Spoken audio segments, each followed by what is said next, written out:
नमस्कार साथियों, आपका स्वागत है आपके अपनी YouTube चैनल संस्कार चैनल पर। और आज हम सब बात करने वाले हैं बीएड सेकेंडरी वालों में, जिसमें हम बात करेंगे शिक्षण के विभिन्न स्तरों का वर्णन कीजिए।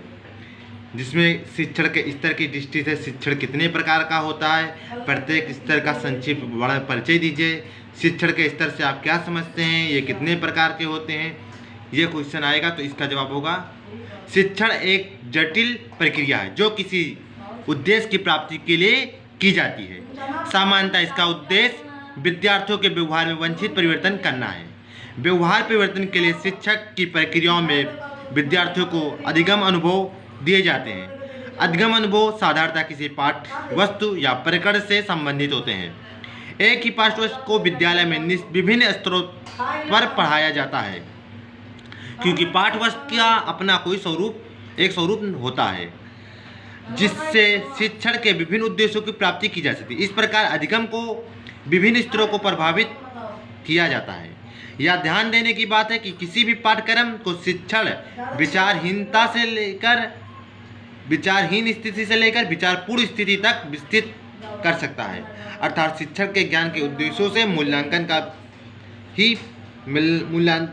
तक की प्राप्ति की जाती है।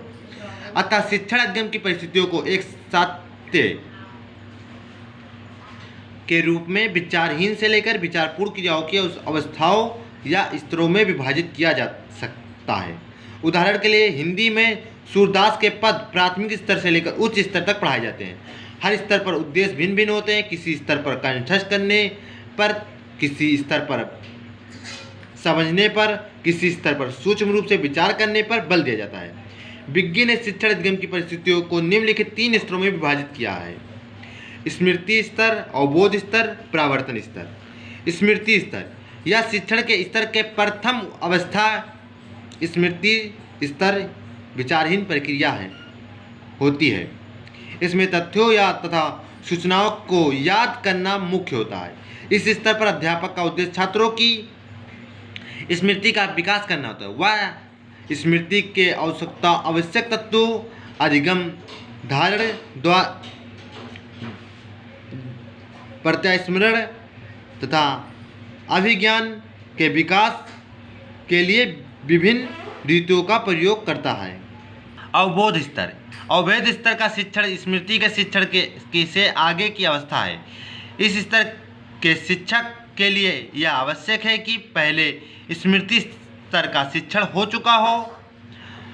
इसमें विद्यार्थी को पृथक पृथक तथ्यों एवं उससे अनेक उनके सामान्यीकृत दूसरे शब्दों में इसमें स्मृति तथा अंतर्दृष्टि दोनों सम्मिलित होते हैं।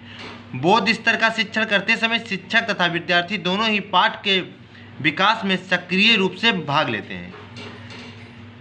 स्मृति प्रावर्तन स्तर शिक्षण का तीसरा और अंतिम स्तर प्रावर्तन स्तर है।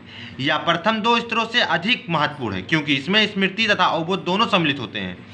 प्रावर्तन स्तर पर स्मृति का तथा अवबोध दोनों सम्मिलित होते हैं। प्रावर्तन स्तर पर समस्या केंद्रित अनुदेशन संपन्न होती है।